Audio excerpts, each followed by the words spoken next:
থাকবো কেমন আধারে ওইটাকে। আচ্ছা আরেকটা গাজের অনুরোধ করেছে, থাকবো কেমন আধারে কঠিন এই কবরে, ওগো আমার আল্লাহ। আমার ভাই একটু ডুয়েট গাইবে আমার সাথে, গাইবে তো? এসে এসে চলে এসে। আমি বলছি আমি অনেকদিন থেকে এই গজলটা গুনগুন করি,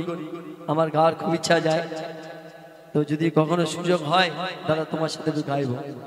তো সেই সুযোগ হয়তো আল্লাহ এখনই দিয়েছে। হ্যাঁ শোনো, থাকবো কেমন আধারে কঠিন ওই কবরে, ওগো আমার আল্লাহ। মাইয়াত কেঁদে কেঁদে আল্লাহকে বলছে, থাকবো কেমন আধারে কঠিন ওই কবরে, ওগো আমার আল্লাহ। আর কাঁদি তাই অঝরে জানাই তোমার দ্বারে, ওগো আমার আল্লাহ। ও জাগার নাই দরজা নাই জানালা গো, ও জাগার নাই দরজা নাই জানালা, নাই আছে খাট বিছানা, নাই আছে খাট বিছানা কঠিন ওই কবরে, ওগো আমার আল্লাহ। থাকবো কেমন আধারে কঠিন ওই কবরে, ওগো আমার আল্লাহ, ওগো আমার আল্লাহ। তারপর বলছে, যেদিকে তাকাই আপন কেহ নাই, আপন শুধু আমার মাটি আর মাটি। যেদিকে তাকাই আপন কেহ নাই, আপন শুধু আমার মাটি আর মাটি। উপরে পাখারে মাটি মোর দুধারে, যাহাতে শুয়ে আছে সে মোর মাটি। ও যেথায় নাই বাতি নাই সাথী গো, ও যেথায় নাই বাতি নাই সাথী, নাই বাতি নাই সাথী, নীল না খোঁজে আজ মোরে, নীল না খোঁজে আজ মোরে কঠিন ওই কবরে, ওগো আমার আল্লাহ। থাকবো কেমন আধারে কঠিন ওই কবরে, ওগো আমার আল্লাহ, ওগো আমার আল্লাহ। কি বিষের জ্বালা ও খোদা তাআলা, ছোবল মারে যে সাপ আমায় বারে বার। সে সাপের কামড়ে কত যাই গভীরে, টেনে তোলে সে সব ছবলের দ্বারায়। দোজখের আগুন ভেসে আসে গো, দোজখের আগুন ভেসে আসে, কত সাপ পিছে আসে তেরে, কত সাপ পিছে আসে তেরে কঠিন ওই কবরে, ওগো আমার আল্লাহ, ওগো আমার আল্লাহ। থাকবো কেমন আধারে কঠিন ওই কবরে, ওগো আমার আল্লাহ, ওগো আমার আল্লাহ, ওগো আমার আল্লাহ, আল্লাহ, আল্লাহ। শুনে এবার আমাদের শেষ গজল মাশাআল্লাহ। এসকে হাবিব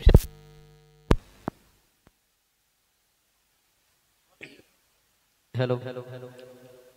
যাই হোক, এবার আমরা অনুষ্ঠান শেষের দিকে নিয়ে যাব, আর দু একটি গজল গিয়ে আমরা শেষ করব। সর্বশেষ এই কমিটিকে নিয়ে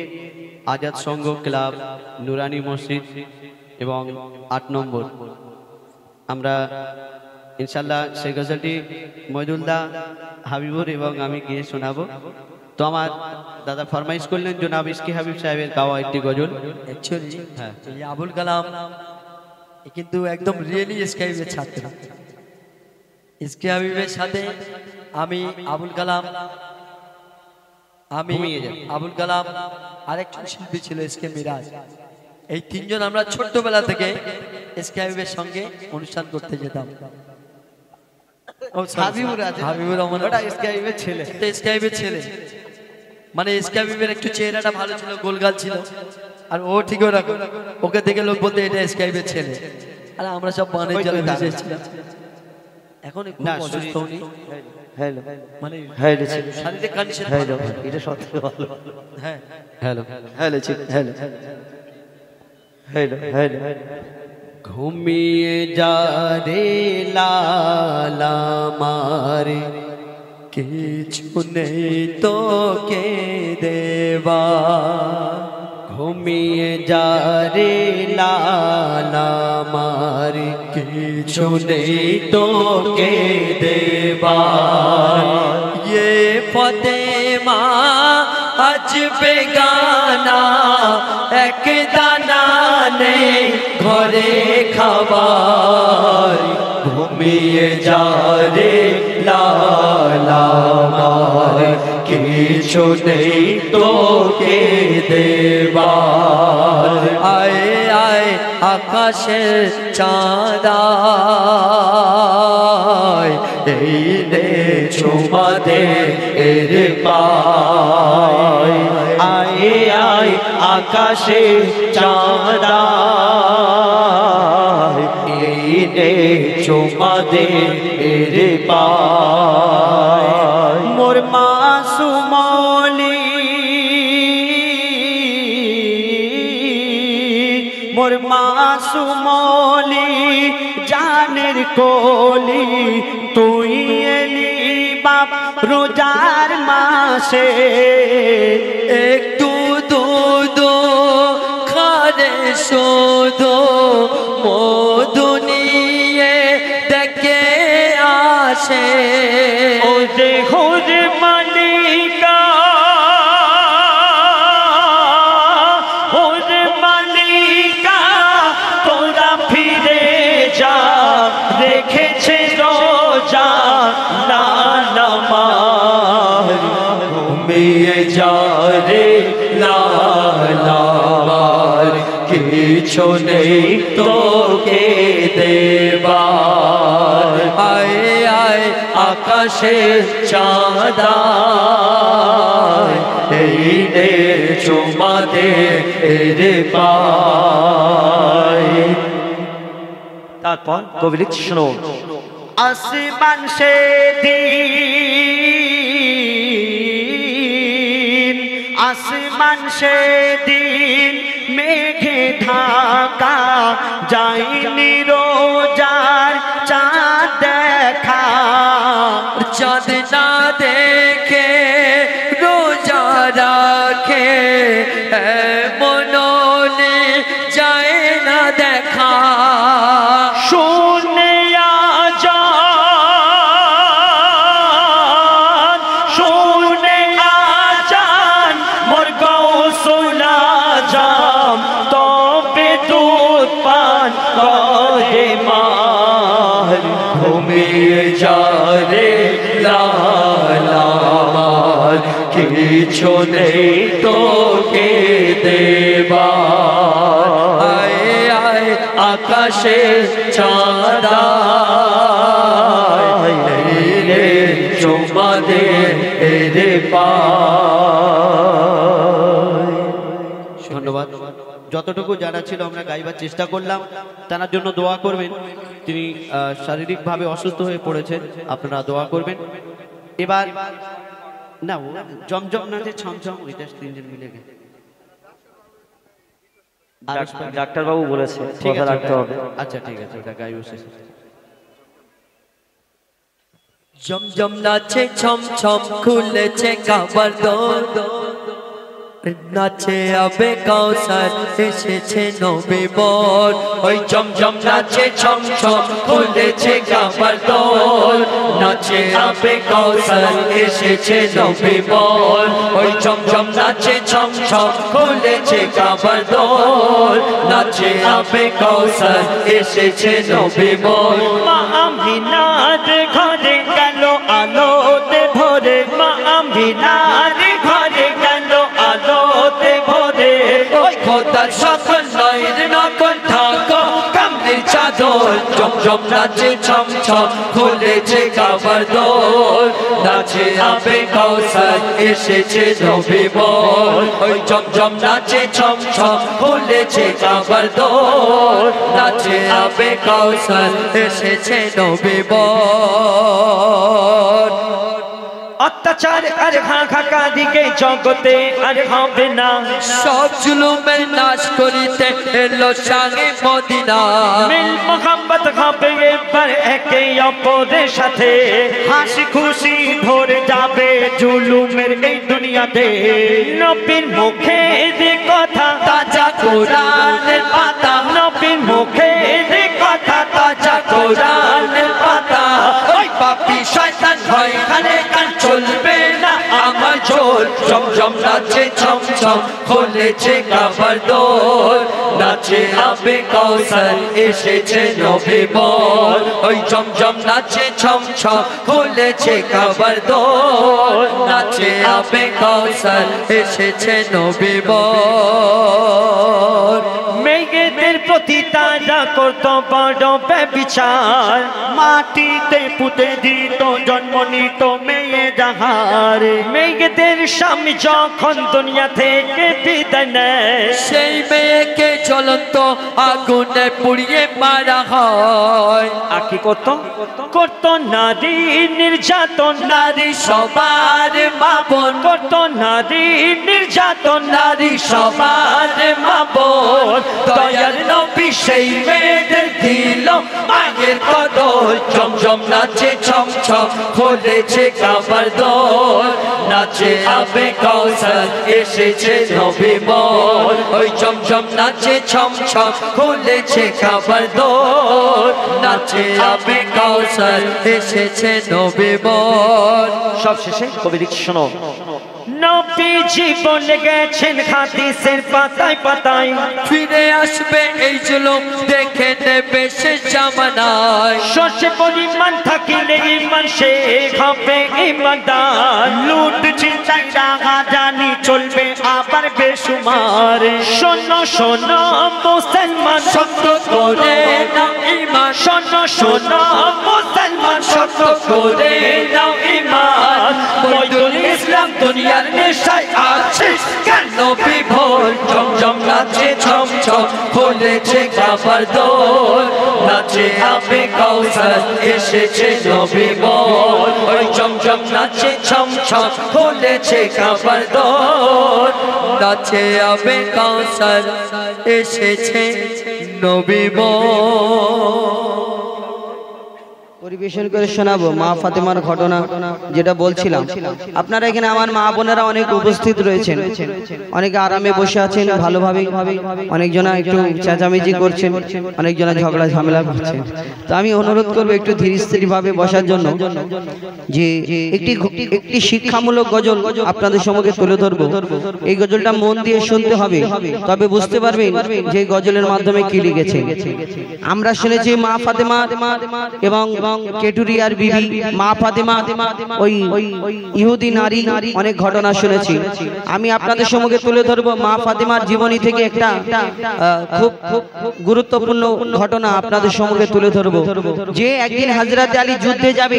রেডি হচ্ছে, প্রস্তুত হচ্ছে। এই গজলটা শোনার পরে আমার মা বোনেরা হয়তো অনেকেই রাগ করে আমার উপরে। রাগ করার প্রয়োজন নেই, কেন আমি তো আমার বাপের ঘরের কথা বলিনি, কবিরা তুলে ধরে হাদিস মোতাবিক কথা আমি আপনাদের সম্মুখে তুলে ধরি। তো এর থেকে আপনার আপনারা যদি শিক্ষা নেওয়ার চেষ্টা করেন ফায়দা হবে, আর যদি শিক্ষা না নেওয়ার চেষ্টা করেন তাহলে আপনাদের লস, আমাদের কোনো যায় আসে না। তো এই ঘটনা হলো এই যে একদিন হযরত আলী যুদ্ধে যাবে বলে রেডি হচ্ছে, যুদ্ধে যাবে। তো মা ফাতেমা ওই হযরত আলী যা লাগবে ঢাল তলোয়ার যা কিছু লাগবে পোশাক আশাক যেগুলো লাগে যুদ্ধ করতে গেলে যুদ্ধের সরঞ্জাম, তখন মা ফাতেমা হযরত আলীর হাতে হাতে হাতে হাতে তুলে দিচ্ছে, রেডি করে দিচ্ছে। করে দেওয়ার পরে হযরত আলী যখন বিদায় নিচ্ছে যে আমি যুদ্ধে চলে যাচ্ছি, স্ত্রীর কাছে পারমিশন নিচ্ছে, তখন মা ফাতেমা বলছে স্বামী গো আপনি যখন ফিরবেন আমার জন্য আমার একটা আবেদন আছে, আমার একটা আবদার আছে, সেটা হলো এই আপনি যখন ফিরবেন আমার জন্য একটা নতুন জামা নতুন পোশাক আনবেন। কি পোশাক? না আমি যে নতুন জামাটা পরি, নতুন পোশাকটা পরি, আমি যে পোশাকটা পরি, যে জামাটা পরি, এই জামাটা এত তালি দেওয়া হয়ে গেছে, এত তালি দেওয়া হয়ে গেছে, সেই তালি দেওয়ার মতো আর জায়গা নেই, এত ছিঁড়ে গিয়েছে, তো আমার একটা নতুন জামা লাগবে, নতুন পোশাক লাগবে। আর এই কথা শোনার পরে হযরত আলীর মনটা খারাপ, তিনি আর কিছু বলে না, যুদ্ধে চলে গেল। ইমাম হাসান ইমাম হুসাইন এই ঘটনা দেখে ফেললো, দেখে ফেলার পরে ইমাম হাসান ইমাম হুসাইন ছুটে ছুটে আমার দয়ার নবীর ঘরে চলে গেল। যাওয়ার পরে আমার নবীজি জিজ্ঞেস করে বলো তোমার আব্বা আম্মা কি করছিল, কেমন আছে? আমার দয়ার নবীকে যখন এই কথা আমার দয়ার নবী প্রশ্ন করে, ইমাম হাসান ইমাম হুসাইন বলেন নানা জান আমার আব্বা আজকে যুদ্ধে গেল, আমার মা বাড়িতে আছে, সবাই ভালো আছে, কিন্তু আমার আব্বা মন খারাপ করে যুদ্ধে গিয়েছে। কেন যুদ্ধে গেল মন খারাপ করে? না আমার আম্মা,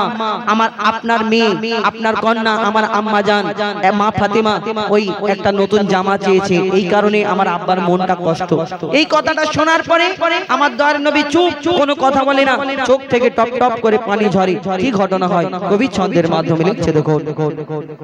স্বামীর মনে মা বোনেরা ব্যথা দিও না, স্বামীর মনে মা বোনেরা ব্যথা দিও না, আমার নবীর ঘোষণা ঘটনা শোনো মা ফাতেমা, ঘটনা শোনো মা ফাতেমা, স্বামীর মনে মা বোনেরা ব্যথা দিও না, আমার নবীর ঘোষণা ঘটনা শোনো মা ফাতেমা, ঘটনা শোনো মা ফাতেমা। কি ঘটনা শুরু হয় মন দিয়ে শুনুন, লিখছে দেখো, যুদ্ধ করতে যাবে আলী হাতে নিল তলোয়ার, যুদ্ধ করতে যাবে আলী হাতে নিল তলোয়ার, মা ফাতেমা স্বামীর কাছে করলো এমন আবদার, মা ফাতেমা স্বামীর কাছে করলো এমন আবদার, যুদ্ধ থেকে ফেরার পথে আসবে যখন ঘরে, একটি নতুন কাপড় কিনে আনবে আমার তরে, একটি নতুন কাপড় কিনে আনবে আমার তরে। এই কথা শুনে হযরত আলী বড়ই দুঃখ পায়, এই কথা শুনে হযরত আলী বড়ই দুঃখ পায়, যদি আমি শহীদ হয়ে যাই কে আনবে বলো কাপড় তোমার, কে আনবে বলো কাপড় তোমার, স্বামীর মনে মা বোনেরা ব্যথা দিও না, আমার নবীর ঘোষণা ঘটনা শোনো মা ফাতেমা। হযরত আলী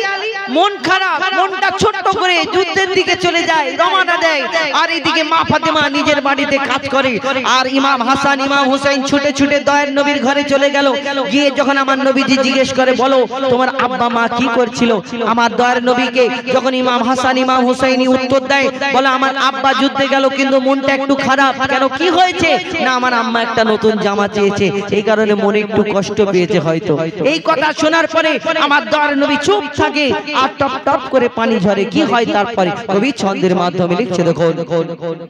ওই দুঃখ ভরা হৃদয় নিয়ে আলী গেল রনে, দুঃখ ভরা হৃদয় নিয়ে আলী গেল রনে, নানার কাছে ছুটে এলো হাসান হোসেন, নানার কাছে ছুটে এলো হাসান হোসেন, নানার কাছে ছুটে এলো হাসান হোসেন,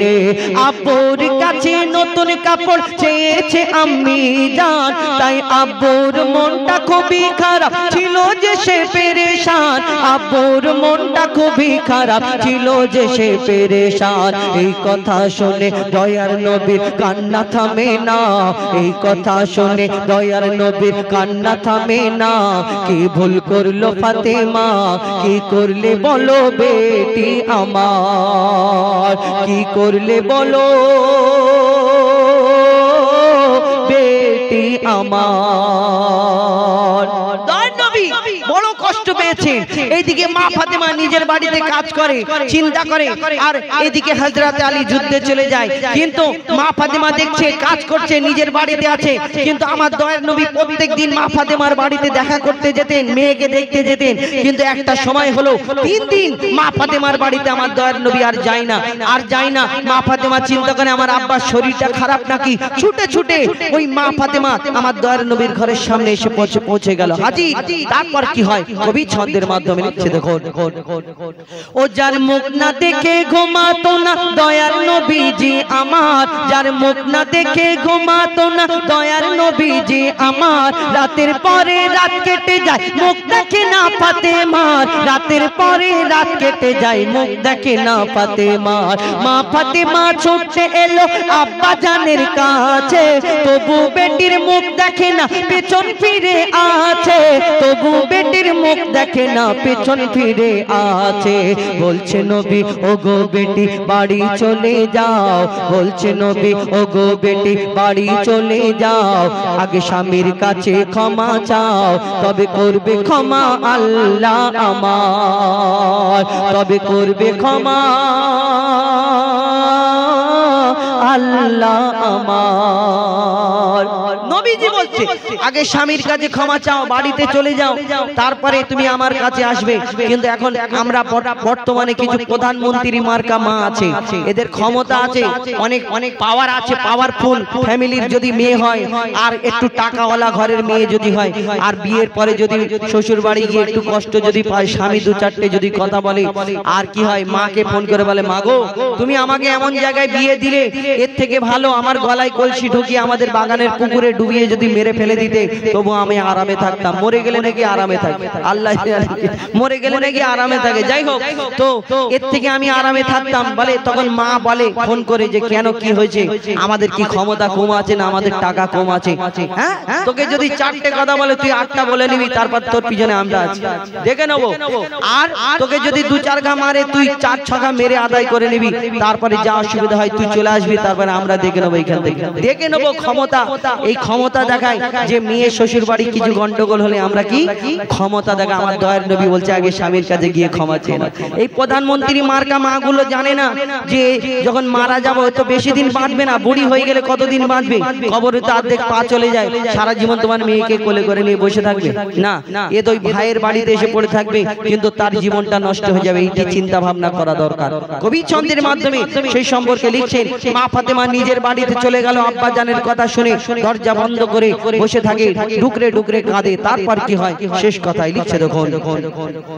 ওই যুদ্ধ হতে হযরত আলী এলো যখন ঘরে, যুদ্ধ হতে হযরত আলী এলো যখন ঘরে, চাইছে ক্ষমা মা ফাতেমা পা দুটোকে ধরে, চাইছে ক্ষমা মা ফাতেমা পা দুটোকে ধরে, ক্ষমা করে দাও আমারে আর করব না এমন ভুল, তোমার মনে ব্যথা দিলে ব্যথা পাই গো খোদার রাসূল, তোমার মনে ব্যথা দিলে ব্যথা পাই গো খোদার রাসূল। আলী ফাতেমা হাসান হোসেন নবীর কাছে যায়, আলী ফাতেমা হাসান হোসেন নবীর কাছে যায়, নবী মোর দেখে শান্তি পায়, এমন ভুল কখনো করো না গো আর, এমন ভুল কখনো করো না গো আর। স্বামীর মনে মা বোনেরা ব্যথা দিও না, আমার নবীর ঘোষণা ঘটনা শোনো মা ফাতেমা। হযরত আলী বলি ইয়া রাসূলুল্লাহ ইয়া হাবিবাল্লাহ আমি আপনার মেয়ে আমাকে কষ্ট দিনি এই কারণে আমি কষ্ট পাইনি আপনি কিছু মনে করবেন না আমার কাছে তেমন কিছু নেই আর আমি যুদ্ধে যাচ্ছিলাম যদি না আনতে পারি তাই তো আমার মন খারাপ ছিল কিন্তু সেদিন আমার দয়ার নবী মা ফাতেমাকে এই উম্মতের শিক্ষার জন্য কি বলে গেছেন শুনুন মন দিয়ে লিখছে দেখো ওগো বলছে নবী আল আরাবী শোনো বেটি ফাতেমা বলছে নবী আল আরাবী শোনো বেটি ফাতেমা আলী যদি আজ তোমাকে না করিত ক্ষমা আলী যদি আজ তোমাকে না করিত ক্ষমা আমি তোমার আব্বা তোমাকে ক্ষমা করতাম না স্বামীকে যে দুঃখ দেবে আমি নবী তাকে চিনব না স্বামীকে যে দুঃখ দেবে নবী তাকে চিনবে না স্বামীকে যে দুঃখ দেবে নবী তাকে চিনবে না কেমন শিক্ষা দিয়ে গেল নবী দো জাহান শুনে রাখ মঈদুল ইসলাম বলছিল না মা ফাতেমা বলছিল না মা ফাতেমা স্বামীর মনে মা বোনেরা ব্যথা দিও না আমার নবীর ঘোষণা ঘটনা শোনো মা ফাতেমা ঘটনা শোনো মা ফাতেমা ঘটনা শোনো মা ফাতেমা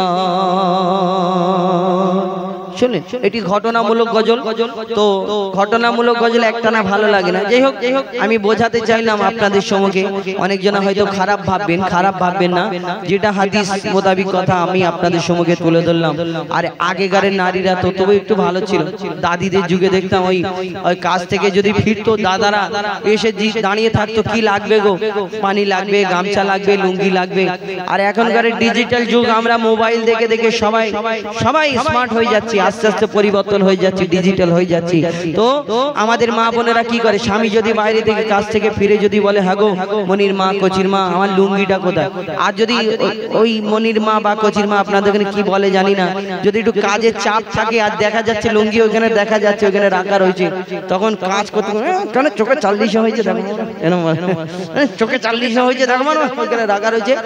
বলো কোনো অসুবিধা নেই যখন ভিতরে যাবে গুড় গুড় গুড় গুড় করে আওয়াজ হবে বলে আল্লাহ একবার ছেড়ে দাও আমি আমার স্বামীর পা দুটো জড়িয়ে পড়ে থাকবো জীবন ভর ছাড়বো না আল্লাহ ছেড়ে দেবে সদাকাল বন্ধ ভালো সব করেছে রবানা ও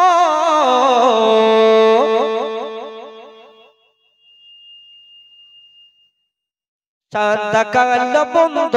ভালো সব করেছে রবানা কালো মেয়ে বলে কি তার কালো মেয়ে বলে কি তার মোটে বিয়ে হবে না সাদা কালো বন্ধ ভালো সব করেছে রবানা সাদা কালো বন্ধ ভালো সব করেছে রবানা পনের তনে কত বাবুনি ঘটে দিয়েছে গলায় দড়ি পনের তনে কত বাবুনি ঘটে দিয়েছে গলায় দড়ি আর ছেলের বাবা দাবি করে খাটগদি আর আলমারি একটু তকবীর হোক না রাইতে আর একটু হোক না রাইতে পনের তনে কত বাবুনি ঘটে দিয়েছে গলায় দড়ি পনের তনে কত বাবুনি ঘটে দিয়েছে গলায় দড়ি আর ছেলের বাবা দাবি করে খাটগদি আর আলমারি ও গো থালা বাটি গ্লাস ঘটি ও গো থালা বাটি গ্লাস ঘটি আবার চাই 10 ভরি সোনা সকল জিনিস না দিলে আমার ছেলের বিয়ে দেব না সকল জিনিস না দিলে আমার ছেলের বিয়ে দেব না কালো মেয়ে বলে কি তার কালো মেয়ে বলে কি তার ওগো আল্লাহ বিয়ে হবে না সাদা কালো মন্দ ভালো সব করেছে রব্বানা সাদা কালো মন্দ ভালো সব করেছে রব্বানা আর একটু হবে না নারাইতে ধাক্কা ধাক্কি করো না পয়সা তাইরি দেবো না যে ধাক্কা ধাক্কি করবে টাকা পাবে না কিন্তু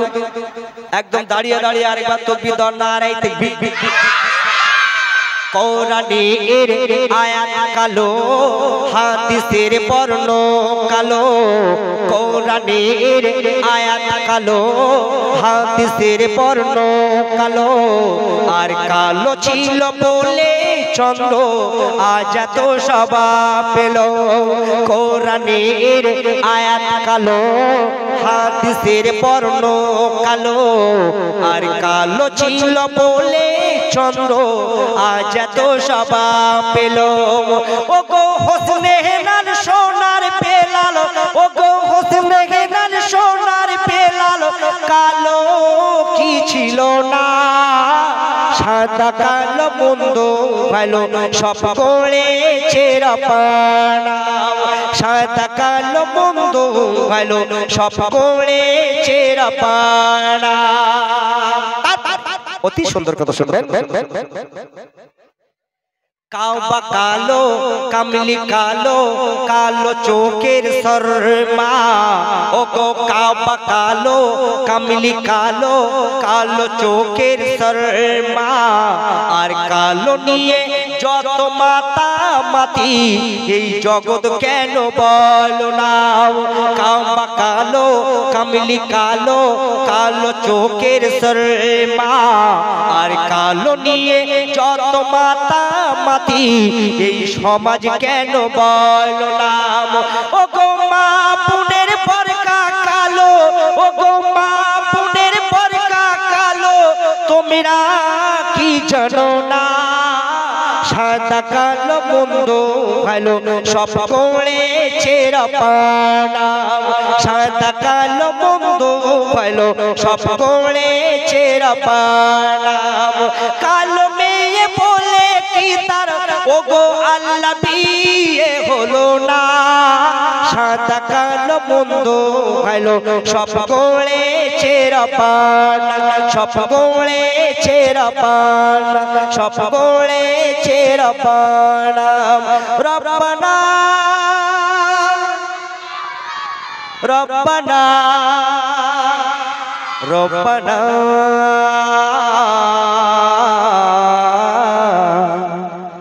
সব করেছে রব্বানা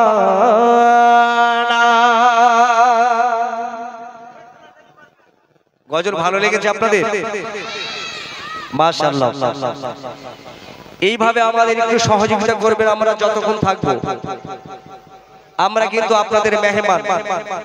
যদি আপনারা আমাদের সহযোগিতা করে আমি সালমান সুরাইয়া জিয়ারুল নাসিম আমরা গিয়ে গল্প করব আমাদের এলাকায় আমাদের দেশে আমাদের গ্রামে যে খড়গাছি প্রাইমারি স্কুল মাঠে প্রোগ্রাম করতে গিয়েছিলাম এত সুন্দর ব্যবহার করেছে আমাদের সাথে এটা ভোলা যাবে না চলো এখন আপনাদের সামনে দেখিয়া বলে মোহাম্মদ মায়া মিনা মুখ দেখিয়া বলে মোহাম্মদ দুঃখে ভরা কপাল রে তোর ওমর সোনার চাঁদ দুঃখে ভরা কপাল রে তোর ওমর সোনার চাঁদ মায়া মিনা মুখ দেখিয়া মায়া মিনা মুখ দেখিয়া বলে মোহাম্মদ মায়া মিনা মুখ দেখিয়া বলে মোহাম্মদ দুঃখে ভরা কপাল রে তোর ওমর সোনার চাঁদ দুঃখে ভরা কপাল রে তোর ওমর সোনার চাঁদ আমার নবী এতিম হয়ে দুনিয়ার বুকে এসেছিল তাই খুবই সুন্দর কথাই বলছে মায়া মিনার দুটি চোখে অশ্রু ঝরে পড়ে ও গো মায়া মিনার দুটি চোখে অশ্রু ঝরে পড়ে আর বিশ্ব নবী এতিম হয়ে এলো আমার ঘরে বিশ্ব নবী এতিম হয়ে এলো আমার ঘরে খরমা পানি ও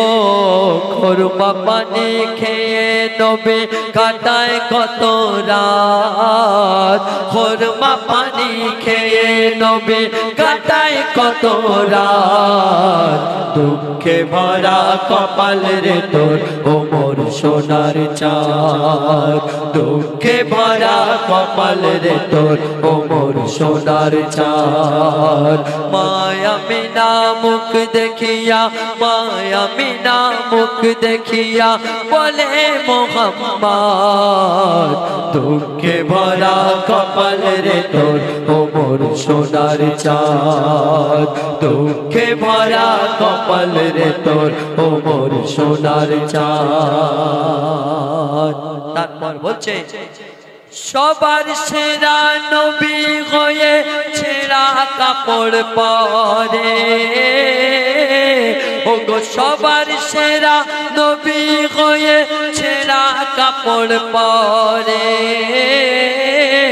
আর শীতের সময় কাপ লাগে খালি গায়ে ঘোরে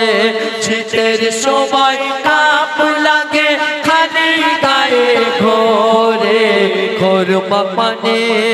ও খরমা পানি খেয়ে নবী কাটায় কত রাত খরমা পানি খেয়ে নবী কাটায় কত